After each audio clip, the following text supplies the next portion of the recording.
In this video, I'm going to share with you 10 reasons why you are struggling with the kettlebell snatch.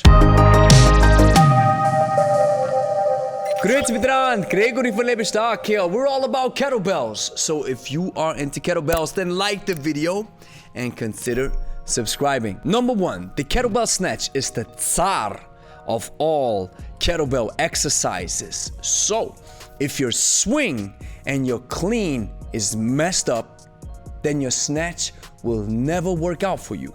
So make sure your swing and your clean are safe. Number 2, you use the wrong kettlebell. There are many kettlebell manufacturers all around the world. There are plastic ones, there are steel ones, there are competitions, cast iron, baby bells, whatever have you. You need either a good cast iron or we prefer a great competition hollow core, if possible, if your budget allows it, kettlebell. All that other stuff, especially plastic, or the ones that are not even round, that don't look like a bell, forget it. You'll never master the snatch with these kettlebells that we can't even call kettlebells. Number 3, you're using the wrong weight. This works into both directions. If you use too heavy weight, it'll never work out. If you use too light of a weight, it won't work out. You have to find the perfect balance for you to understand that you need to work on your hips. You need to work on understanding how to grab the kettlebell. The feedback has to be proper without you injuring yourself. Number 4, you rip it and grip it. Let me demonstrate this with this baby bell that I like to call it, that we have received as a gift from Moses Dunker from the Kettlebell Sanctuary in Las Vegas. If you grab the kettlebell like this in a crush grip, then you will always destroy your palm skin. You rip it and grip it, so to speak. What you want to learn is to understand the so-called finger grip and the hand insertion.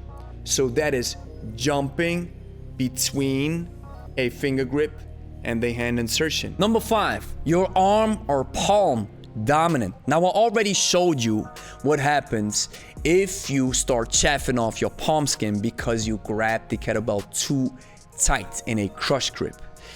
The other thing that you want to understand is how to use your arms. They serve a specific function.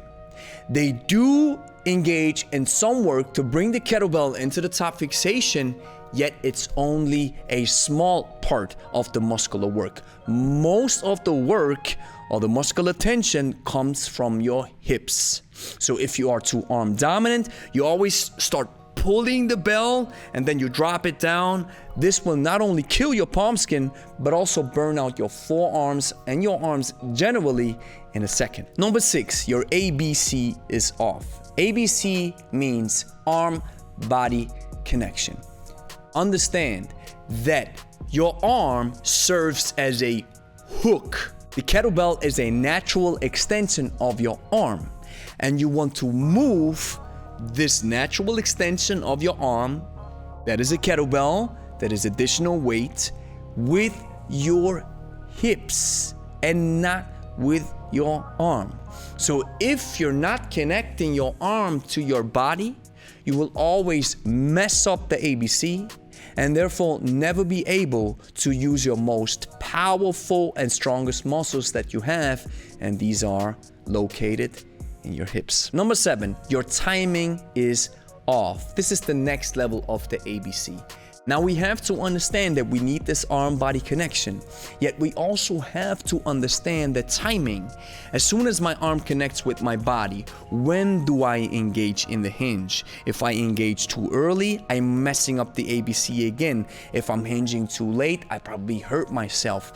If I don't understand the timing when the kettlebell wants to travel backwards, when you finish in the backswing, and then the kettlebell reaches its apex and it wants to travel forward again, if I mess this up, I'll destroy the muscles in my forearm again, or even mess up my wrist. Number 8, you treat your palm like a highway. Cars be rolling over the highway and in turn destroy the concrete street, right? That's what happens.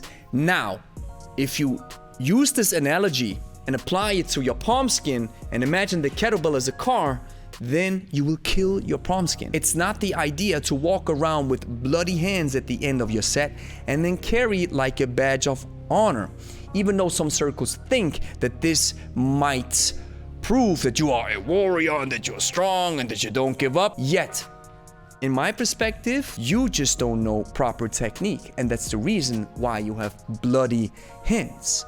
So instead of trying to reach those 100 reps and killing your palm skin as a consequence, you want to put the kettlebell down and understand why you start bleeding after 20 reps. Because the idea is not to start bleeding continuously independent of the weight you use. It's all about technique. Number 9, you're not using your hips. Even if your timing is safe, the ABC is safe, the finger grip hand insertion is safe, you need to understand how to trigger your muscles in your hips to fire.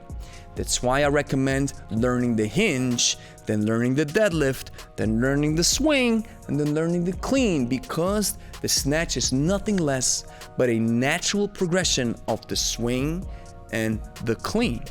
So if you have a proper swing and you understand what happens if you trigger your strongest muscles and you get that feeling, you know the function of your arms, and you know that you move the weight with your muscles in your hips and not with your arms, then you're safe. So understand and connect your brain to your hips that you know when they have to start firing. Number 10, you don't use the foot kick technique. The foot kick technique serves you to connect your hip to your arm a bit longer, therefore transferring more energy, more power, more force into the arm, and therefore into the natural extension of your arm, which is the kettlebell. So what you essentially do is you go on your toes and you really hyperextend your hip to a certain extent so that you can transfer the energy even further. This is an advanced technique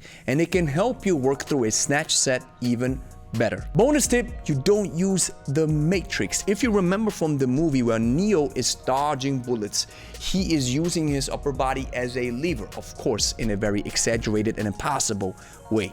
But this is what you want to think about when you are snatching. When you bring the kettlebell from the backswing into the top fixation, you want to lean back and use your upper body as a lever. So you lean back and the kettlebell travels, and once it's in the top fixation, you're safe. Now the same thing happens again. You drop the weight, and again, you think about Neo, how he's dodging bullets. You lean back, the kettlebell drops, and then you reconnect your arm to your body and you keep going. So these are the 10 reasons why the kettlebell is your guide to eternal suffering. I hope these helped. If you liked the video, like it, consider subscribing, and if you have any more questions, let me know down in the comments. 90 Days of Kettlebells is an online workout course for beginners who want to train at home, lose weight, and achieve lasting results without wasting time and money with crash diets and unused gym memberships. The program works as follows. You will do 3 kettlebell workouts per week that gradually increase in difficulty. You'll also build 3 powerful eating habits that have proven successful in our coaching. As the name implies, the program lasts 90 days and you will have lifelong access after purchase. We also include live accountability sessions where you will publicly state your goals. Psychology shows us that if we make our goals public, our adherence to the process and the program increases dramatically. If you have been struggling to put together an elaborate kettlebell workout system while trying to lose weight, then 90 Days of Kettlebells is for you. The price of 90 Days of Kettlebells is $59 per month for 3 months, and you can save 20% with a one-time payment of $147. We'll open registration only to a small number of new clients. Join the waiting list now to get access 24 hours before the general public. Link is in the description.